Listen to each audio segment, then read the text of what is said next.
नमस्कार दोस्तों, मेरा नाम विशाल है, आप लोगों का नया साथी। मैं आप लोगों के लिए ऐसी कहानी लेके आया हूं जिसे सुनकर आपको यकीनन डर का एहसास होने वाला है। आज की जो कहानी है वो एक ट्रक ड्राइवर की है जिनका नाम गंगा दयाल है। इन्होंने अपने जीवन के ऐसे पहलू से हमें रूबरू करवाया है जिस मंजर को याद करते ही उनका पूरा शरीर कांपने लगता है। मेरी तो आपसे बस एक ही गुजारिश है कि आप इस कहानी को अंत तक जरूर सुनें।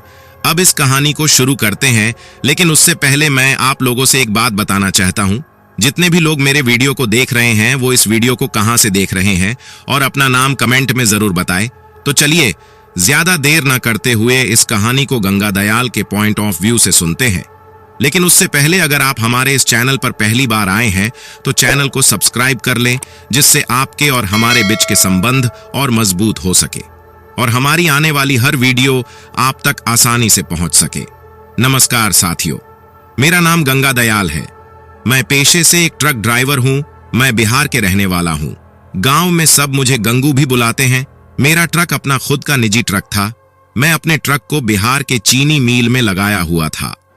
उस मिल का मालिक चीनी बिहार में भेजा करता था, क्योंकि पश्चिम बंगाल में बनाए जाने वाले रसगुल्ले में चीनी सबसे ज्यादा काम आते हैं और रसगुल्ले बनाने के लिए चाशनी की जरूरत होती है और चाशनी के लिए चीनी की आवश्यकता अधिक होती है। तो मैं अपने ट्रक से पश्चिम बंगाल में चीनी पहुंचाया करता था। एक दिन उस मिल के मालिक ने मुझे चीनी लेकर जाने के लिए बोला, तो मैंने बोला मैं शाम को निकल जाऊंगा। तब मिल के मालिक ने बोला, तुम्हारी मर्जी, जब तुम चाहो जा सकते हो, लेकिन चीनी पहुंचाना बहुत आवश्यक है। तो मैंने बोला ठीक है, मैं आज शाम को निकल जाऊंगा। सर्दी का समय था तो मैंने सोचा ज्यादा रात करने से कोई फायदा नहीं है, तो मैं 4 बजे ही निकलना उचित समझा। यही सोचकर मैंने अपने खलासी को फोन किया और उसे पूरी बात बताया। लेकिन मेरा खलासी बोला, भाई आज मैं नहीं आ पाऊंगा, क्योंकि मेरी पत्नी पेट से है, तो उसे मैं डॉक्टर के पास दिखाने लेकर जा रहा हूं। तो मैंने बोला ठीक है, कोई बात नहीं, दिखा लो, आज मैं अकेले ही चला जाऊंगा। लेकिन फिर खलासी ने बोला, अगर रुक सकते हैं तो आज रुक जाइए, कल हम दोनों साथ में चलेंगे।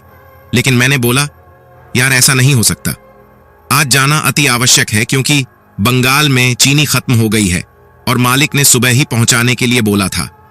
मैंने फोन से बात करके फोन रखा और अपने ट्रक को चालू किया और पश्चिम बंगाल के लिए रवाना हो गया। सर्दी का समय था और अकेला ट्रक में बैठा मस्ती में जा रहा था। जाते जाते शाम हो गई, तो मैंने सोचा कि मैं अगर हाईवे से जाऊंगा तो 4-5 टोल टैक्स रास्ते में मिलेंगे, तो अगर मैं पुलिया के नीचे से शॉर्टकट चला जाऊं तो मुझे टोल टैक्स नहीं देना पड़ेगा। यही सोचकर मैंने अपने ट्रक को पुलिया के नीचे उतार लिया। इस रास्ते से मैं पहले भी 1-2 बार आया गया था, तो मैं बिना झिझक के ट्रक को सिंगल रोड पर मोड़ लिया और हाईवे के शॉर्टकट वाले रास्ते पर चल दिया। उस रास्ते पर मुझे ट्रक थोड़ा धीरे धीरे चलाना पड़ रहा था, क्योंकि सिंगल रोड होने के कारण उधर से भी गाड़ी आ जा रही थी। तो मैं अपना ट्रक आराम से मस्ती में चला रहा था। उस वक्त मैं ट्रक में अकेला था, तो मैंने सोचा कि अपना गाना सुनते हुए धीरे धीरे चले। जैसे ही मैंने अपना म्यूजिक सिस्टम चलाया तो कुछ देर चलते चलते गाना अपने आप बंद हो गया। तो मैं थोड़ा डर गया, क्योंकि आज से पहले ऐसा कभी नहीं हुआ था। लेकिन कुछ देर बाद मैंने सोचा म्यूजिक सिस्टम ही तो है, खराब हो गया होगा। तो मैं सब कुछ भूल के आगे अपना ध्यान ट्रक चलाने में लगा दिया और अपना ट्रक आगे बढ़ाने लगा। मुझे दूर से ही दिखाई दिया कि आगे बस स्टैंड है और आगे 4-5 ब्रेकर हैं। तो मैं अपना ट्रक दूर से ही धीरे करने लगा। मुझे लगा कि शायद मैंने दूसरा रास्ता तो नहीं ले लिया। लेकिन फिर जैसे ही मैंने देखा कि ब्रेकर के पास बस स्टैंड है और 4-5 सीमेंट की कुर्सी भी लगी हुई है, तो मुझे याद आया ये वही सड़क है जो आगे जाकर मैं जहां चाहता हूं उसी शहर में निकलेगा। मैं ये सब बातें सोच ही रहा था कि मुझे अचानक दिखा कि बस अड्डे पर कोई व्यक्ति बैठा है। एक बार के लिए तो मैं चौंक गया, क्योंकि उस वक्त रात के 2 बज रहे थे। मैं चौंक इसलिए जाता हूं क्योंकि जिस व्यक्ति को देखता हूं वो मेरी जान पहचान का कोई व्यक्ति दिखाई देता है। लेकिन मैंने सोचा शायद कोई और होगा, रात के 2 बजे कौन होगा। लेकिन मैं इतना सोचकर फिर दोबारा उसी तरफ देखा और इस बार वो व्यक्ति फिर दिखाई देता है। तो मैं इस बार डर गया और मेरा पैर अचानक ब्रेक पर पड़ गया और ट्रक झटका देकर रुक जाता है। उसके बाद जो मुझे दिखाई देता है उसे देखकर मेरा होश उड़ गया। मैंने देखा कि एक व्यक्ति और एक औरत अपने गोद में एक बच्चा लिए बैठी है और वह व्यक्ति कोई और नहीं बल्कि मेरा खलासी विनोद और उसकी पत्नी थी। क्योंकि विनोद ने सुबह फोन से बात करते वक्त यही बोला था कि मेरी पत्नी पेट से है और मुझे डॉक्टर के पास जाना है, तो हो सकता है कि इन लोगों को कोई गाड़ी ना मिली हो, लेकिन इस रोड पर ना तो कोई क्लिनिक है और ना ही कोई हॉस्पिटल। तो ये लोग रात के 2 बजे यहां क्या कर रहे हैं? फिर उसके बाद मैंने अपने खलासी विनोद को बुलाया, लेकिन उधर से कोई आवाज नहीं आई। मैं ट्रक में बैठे ही फिर से दोबारा आवाज लगाया, फिर भी उधर से कोई कुछ नहीं बोला। उसके बाद मैंने सोचा कि शायद ट्रक की आवाज की वजह से उस तक आवाज ना पहुंच रही हो। यही सोचकर मैं ट्रक से नीचे उतर गया और विनोद के पास गया तो देखा कि वहां कोई एक दूसरे से बात नहीं कर रहा था। यह बात मुझे थोड़ा अजीब लगा, क्योंकि रात के 2 बजे हैं और यह इतनी रात को बैठ के यहां क्या कर रहे हैं। उसके बाद मैं विनोद के पास जाकर बोला, यहां क्या कर रहे हो इतनी रात को? तो विनोद थोड़ी अजीब आवाज में हंसता है और बोलता है, इतनी रात से क्या मतलब है? ये बात सुनकर मैं गया, क्योंकि विनोद को मैं 10 साल से जानता था, इस तरीके से कभी बात नहीं किया था, तो मुझे उसकी बात बहुत अजीब लगी। उसके बाद विनोद बोला, अरे उस्ताद, मेरा मतलब है कि ट्रक वालों का काम तो देर रात में ही होती है ना। फिर मैं थोड़ा शांत हुआ। फिर उसके बाद मैंने देखा कि विनोद की पत्नी मीना मुझे अजीब नजरों से घूरे जा रही है और उसका बच्चा रो रहा था, तो उसे वो चुप भी नहीं करा रही थी। ये बात अब मुझे पूरी तरीके से डरा देता है। मैं हिम्मत करके बोला कि तुम्हारी आवाज इतनी भारी क्यों है विनोद? फिर विनोद उसी आवाज में हंसता है और बोलता है, अरे उस्ताद, अभी मैंने पत्नी को देखा करके आ रहा हूं और उसका रिपोर्ट आप देखेंगे तो पता चलेगा मेरी आवाज भारी क्यों है। मैं उसकी सारी बातें टालते हुए बोला कि चल अच्छा, पूरी बात यही करेगा क्या, घर पे जाकर करेंगे? और एक बात बता, तू इतनी रात को यहां क्या कर रहा है? तो इस बार विनोद अजीब आवाज में बोला कि मेरी रात वाली बस छूट गई है, मैं यहां बैठ के सुबह के 5 बजे वाली बस का इंतजार कर रहा हूं। मैंने मन ही मन सोचा कि विनोद कुछ तो छुपा रहा है। ऐसी क्या चीज है जो मुझसे छुपा रहा है? और इतनी अजीब बर्ताव इसने पहले कभी नहीं किया है। कुछ तो गड़बड़ है, इसके पीछे का सच कुछ और है जो मुझे अभी तक पता नहीं चल पा रहा है। ऐसा मैं सोच रहा था कि विनोद बोला, इतने खामोश क्यों हो उस्ताद? ऐसी खामोशी तो मौत से पहले की होती है। और अजीब आवाज में हंसने लगा। उतना वीरान सड़क पर उसकी हंसी गुजर रही थी। इस बार मैं एकदम सन्न हो गया और उसके डर की वजह से कांपने लगा। लेकिन मैं ये विनोद को जाहिर नहीं होने देना चाहता था कि मैं डरा हुआ हूं, और एकदम सरलता पूर्वक बोला, आज बहुत ज्यादा सर्दी है। और ये बोल के मैं सोचता हूं कि अब सुबह होने वाली है और 2-3 घंटे में 5 बज जाएगा, मैं यहां से निकल लेता हूं। ये बात मैं सोच ही रहा था कि विनोद बोला, मैं भी चलूंगा आपके साथ, हमें भी ले चलो। अब मेरी तो पूरी सिट्टी पिटी गुम हो गई और मन ही मन सोच रहा था कि आज कहां फंस गया। लगता है मैं आज मेरी मौत इस रास्ते पर मुझे खींच लाई है। इतना सोच करके फिर मैं बोला, तू वहां जाकर क्या करेगा? विनोद फिर भारी आवाज में बोलता है, जब आपके साथ जाएंगे तो पता चलेगा क्या करूंगा वहां आपके साथ। मुझे ये बात सुन के थोड़ा गुस्सा आ गया, तो मैंने बोला कि तेरा दिमाग तो ठीक है ना? तुझे पता है ना कि मैं पश्चिम बंगाल जा रहा हूं और वो कितनी दूर है यहां से। इस बार विनोद की पत्नी जो बच्चे को लिए बैठी थी, उसका चेहरा घूंघट से ढका हुआ था, तो वो खड़ी हुई और उसका बच्चा घूंघट अपने हाथ से खींच देता है। उसके बाद जब उसका चेहरा मेरे आंखों के सामने आया तो मैं 2 कदम पीछे की ओर हट गया। उसके बाद घूंघट हटने के बाद वो बोली, ऐ बूढ़े, मेरा पति तेरे से अच्छी तरीके से बोल रहा है तो तू इतनी ऊंची आवाज में क्यों बोल रहा है? आराम से बात कर, वरना तू जानता नहीं जो मेरे पति से ऊंची आवाज में बात करता है मैं उसके साथ क्या करती हूं। इस बार मैं एकदम पूरी तरीके से डर गया और कुछ बोल नहीं पाया। बस विनोद की तरफ इशारा करते हुए इशारे में बोला कि तेरी पत्नी इस तरीके से कैसे बात कर सकती है। विनोद भी भयानक मुस्कान के साथ हंसने लगा। मैं झटके से अपने ट्रक का दरवाजा खोला और वहां से अकेले निकल लिया, और मैं इतना तेज निकला कि ये दोनों विनोद और इसकी पत्नी खड़ी रह जाती हैं, और मैं पीछे शीशे में देखता हूं तो सब कुछ सामान्य होता है। अब मैं अपनी ट्रक को तेजी से आगे बढ़ा रहा था और ट्रक चलाते चलाते मैं कुछ दूर आ जाता हूं तो अचानक मुझे फिर वही चीज दिखाई देता है जो उसे बस अड़े पर दिखाई दिया। एक आदमी और एक औरत, और औरत के गोद में बच्चा। लेकिन फिर मैं सोचता हूं कि ऐसे कैसे हो सकता है? अभी वो दोनों वहां खड़े थे, फिर यहाँ कैसे आ सकते हैं? इतनी रात में ना कोई साधन यहाँ पर चल रहा है और ना कोई इंसान यहाँ पर मदद के लिए रुक रहा है, और यहाँ मुझे कोई गाड़ी मुझसे आगे भी नहीं निकली, क्योंकि मैं इतनी तेज रफ्तार से ट्रक को चला रहा हूं और ये नामुमकिन है।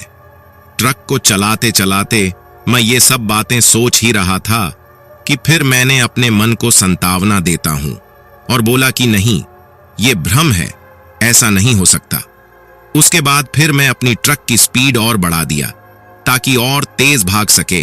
फिर मैं किसी तरीके से शहर में पहुंच जाता हूं और शहर पहुंचने के बाद पश्चिम बंगाल में चीनी देकर वापस आता हूं। फिर अगले दिन अपने गांव बिहार पहुंच जाता हूं और अपने खलासी विनोद को सारी बातें बताता हूं तो विनोद हंसने लगता है। किसी तरीके से अपना समय बीतता है और मेरी शादी हो जाती है। फिर मुझे 1 साल बाद मेरी एक बेटी होती है, लेकिन मैं दुखी रहता हूं क्योंकि मुझे बेटे की जगह बेटी हुई थी और मुझे अपना जीवन किसी तरीके से ट्रक चलाकर व्यतीत करना था। एक बार फिर मुझे बिहार से पश्चिम बंगाल जाना पड़ा। वही चीनी को लेकर इस बार मैंने अपने खलासी से पहले ही बोल दिया था कि मेरे साथ चलना है।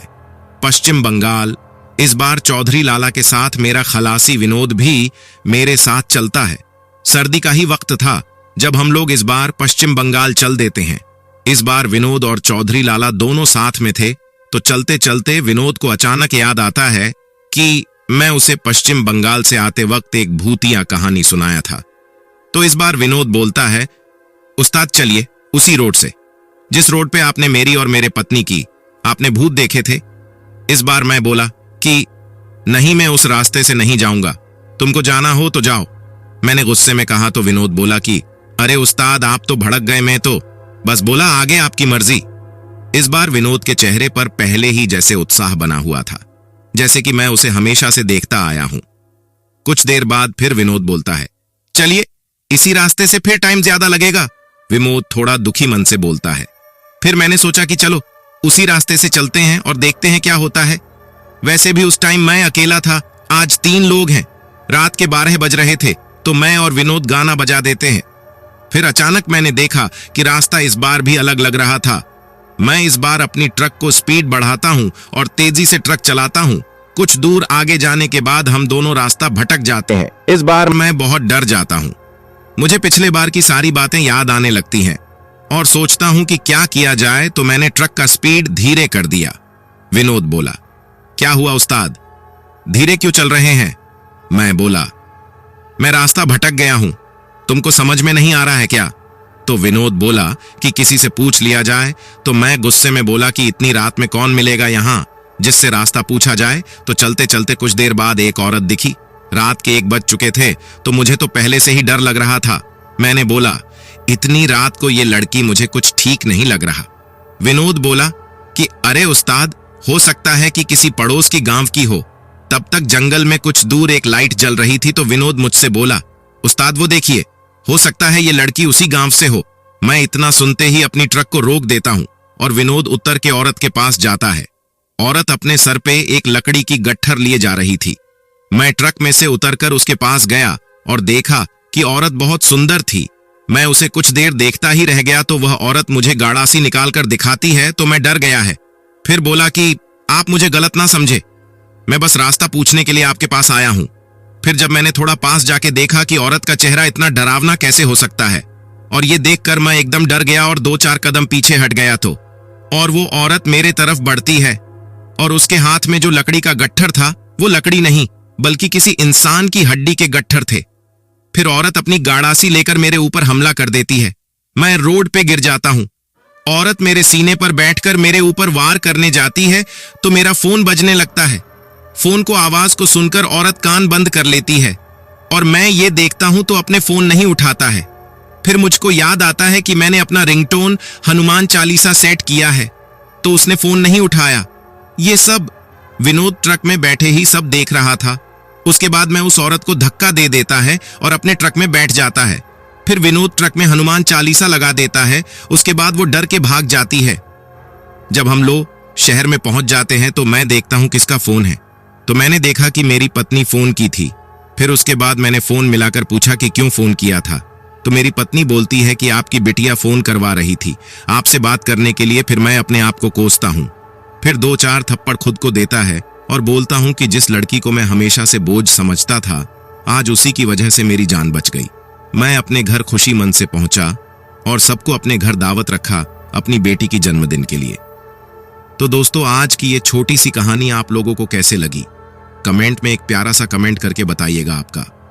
थोड़ा सा प्यार हमें आपके लिए आगे लाने वाली हर वीडियो के लिए प्रोत्साहित करता है। तो अब मैं उन लोगों का नाम लेने जा रहा हूं जिसने हमारी पिछले वीडियो में वो हमारी कहानी को कहां से सुन रहे हैं और अपना नाम बताया है। गुड़िया है बिहार से, मुकेश है पंजाब से, राकेश सिंह है पंजाब से, रोहित यादव है बनारस से, मुकेश कुशवाहा है झारखंड से, गीता है मुंबई से, रजनी है कोटा से, दीपक है कोटा से, उदय है पाकिस्तान से, राजन है दुबई से, प्रीति है कोटा से, कुंदन है दिल्ली से, राघव है बिहार से, गोपाल है धनबाद से, सपना है लाहौर से, अंजलि है गांधीनगर से। ये वो लोग हैं जिन्होंने मेरे पिछले वीडियो में कमेंट करके बताया था कि वो मेरी वीडियो कहां से देख रहे हैं। आप भी अपना नाम कमेंट में लिख दीजिए, अगली वीडियो में आपका भी नाम आएगा। आज के लिए इतना ही, मिलते हैं कल अगली वीडियो में। आप लोग अपना ख्याल रखिएगा। धन्यवाद।